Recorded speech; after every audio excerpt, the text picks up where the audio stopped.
Hello everybody, I hope you had a wonderful Christmas. Today's video is a little bit unexpected. It was one of those videos that I was hoping I would never have to make, but unfortunately looks like it's not going to happen. And did I plan on being out here on December 26th when it is 18 degrees out with a wind chill factor of about 6? No, but something has happened in the garden that's forcing me to be out today. Let me explain. Well over a dozen years ago, we planted a hedgerow between our house and the neighbors of a small group of spruce trees. They were so small we could jump over them. And over the years, they have grown. This is one of how much they've grown in the past dozen years or so. They grew really, really well. They looked fantastic for a while, but then all of a sudden, they started dying at the bottom. They're thinning out. And you can see that this one is really starting to look a little bit ratty. And we had probably maybe, a dozen or so of them here. And about 3 years ago, we took them out. We left 2 remaining because, believe it or not, this was one of the good looking ones. And we replaced them with what everybody replaces them with in suburbia. A hedgerow of arborvitae. We have about 60 arborvitaes that we planted in this row. And while they're much easier to mow around, there is a major problem with them. Arborvitae are deer candy, and the deer have found them. We've noticed that there's a significant amount of tracks on the neighbor's side of the hedgerow, and I don't know if you can see here, but they have eaten right up to here. So what I need to do is come in with some liquid fence and spray down the arborvitaes. To spray, I'm going to use this 1-gallon multi-purpose sprayer that I picked up at Lowe's. And then the product I'm using is Liquid Fence Deer and Rabbit Repellent. This is a concentrate. The concentrate should do the whole 60 arborvitaes that we have. Now, according to the directions, I need to apply it for a couple weeks in a row, once a week for a couple weeks. And then after that, I should be able to do it once a month. This is our 3rd year with the arborvitaes here in the wintertime. In the past 2 years, we have put a fence, a barrier around them to keep the deer away from the arborvitaes. And that worked really, really well. Last year, we had so much snow, the deer couldn't even get to the arborvitaes if they wanted to. But this year, things just got too hectic for us. We had the roof put on, the tractor broke, yada, yada, yada. Things just got out of hand and we just didn't get the fence up, which is why we're going to be using the liquid fence and crossing our fingers that this works. Of course, if the deer are starving and hungry enough, they're going to eat over the liquid fence anyway, but we're just going to keep an eye out, watch to make sure that they don't come up there and start nibbling on them again. If they do, I'm just going to keep spraying and spraying, and I may have to even try a different product. But for right now, we're going to give liquid fence a try. Overall, this project ended up taking me about an hour to do. I sprayed both sides of the hedgerow, and I actually sprayed twice on each side. One tip I would give you is watch which way the wind is blowing. If you can avoid having that stuff spray back and fall on you, I would highly recommend it because that stuff stinks. As soon as I was done, I had to hit the shower and throw all my stuff into the laundry. It's awful smelling. Well, it's been 2 days since we sprayed the deer spray, and that was stinky stuff. Oh my gosh, my coat, everything stunk so bad. So I managed to get that in the wash. In between that and now, we've had about 8 inches of snow, and it was a windy snow, and it blew all over the place.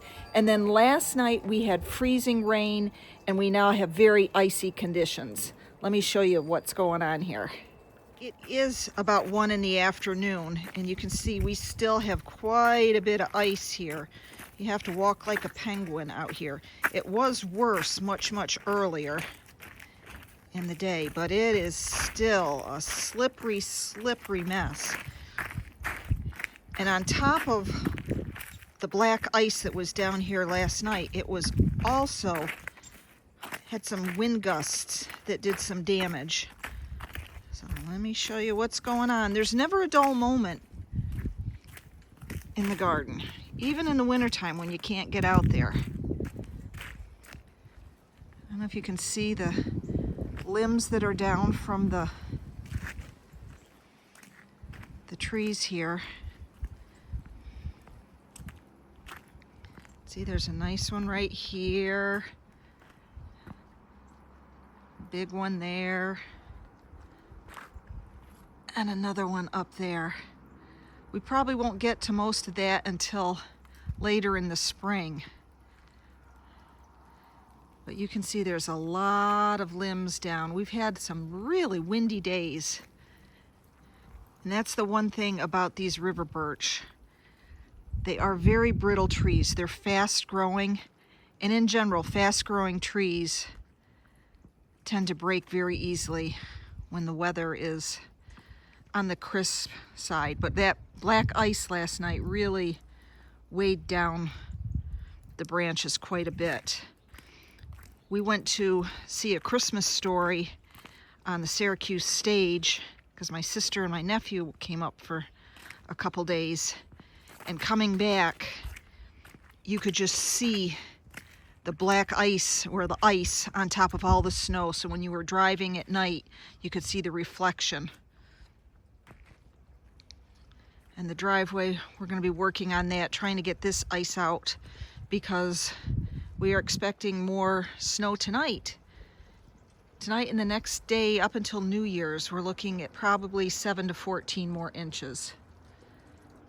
So if you want to know what we do in upstate New York for exercise, we shovel snow and ice. Here's a look from the other direction, as if you were walking from the driveway into the back. But you can see it's just icy, icy, icy, icy, icy. When it comes to removing ice, the best thing to get is an ice chipper. Just chip away an inch at a time and then scrape it up. The trick to this is waiting until it has thawed a little bit and that there is a thin layer of water between the ice and the pavers, which is why we try and wait until the sun hits this area a little bit in the afternoon, because those bricks do tend to absorb the heat and thus the water forms in between the ice and the bricks. But you just simply go bit by bit by bit by bit, and then you start scraping it up. And while I'm doing this, what am I thinking about? I'm thinking about Janie from Dig, Plant, Water, Repeat, who's out there planting tulips, or Laura from Garden Answer planting seeds in her greenhouse. And then, of course, there's Erin from Impatient Gardener, and she's out there talking about her wonderful grasses that are still standing up.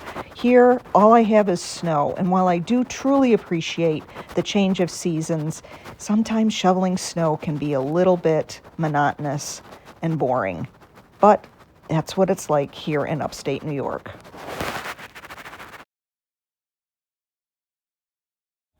Well, as the weatherman predicted, we got that 16, 17 inches of snow that they were calling for within that 24-hour period. Today is New Year's Eve. It's about 7:30 in the morning, and it's beautiful out here. A fresh snow really is breathtaking. Thankfully, we didn't get what Syracuse got. Syracuse set a 32-year record and received 24.2 inches of snow, and they're just about 25-30 miles west of us. This area, pretty much, we're used to snow like this, so snow removal is on the docket for all our road crews, and they'll have things cleared up lickety-split. Syracuse, they might be stalled for today, but by tomorrow, everything will be clear and back open. Thankfully, John got his tractor back from the shop, so he's able to put the snowblower on it just in time to come out and clear all this stuff. So today's project is going to be snow removal. I don't think we're going to get up on the roof today, but that's probably going to be in the next couple days. By shoveling this pathway, it will allow the dogs to be able to get back and forth out here. And then when John comes in with the snowblower, he doesn't have to come all the way up against my hedge. He can just start snow blowing from here over to there. So it's kind of a way to preserve my boxwood hedge.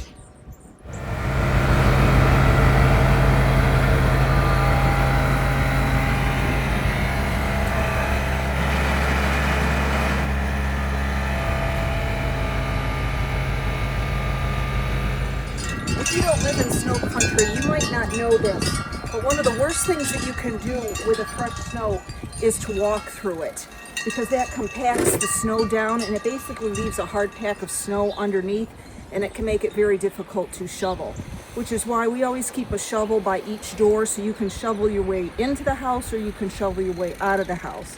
But sometimes the dogs make paths and there's no no getting around it, so sometimes we do have to shuffle through it. But I'm going to go through and just basically shovel a nice little walking path here so that when John comes through to snow blow, that I'm shoveling to the side will also be picked up by the snow blower and blown away. But that should clear up this pathway so that there's no compacted snow in there. Or this is where I removed all that ice earlier. So I'm really glad I removed that, because if we had slippery ice underneath this snow, that's a recipe for a disaster. This snow is pretty fluffy, even with the stuff I'm throwing to the side, so we shouldn't have any problem going through with the snow blower and blowing that away. If it were to thaw and get really crusty and icy, then we would have a real problem. So that's why we're going to jump on this project as soon as possible and try and get it done before the sun comes out and it warms up.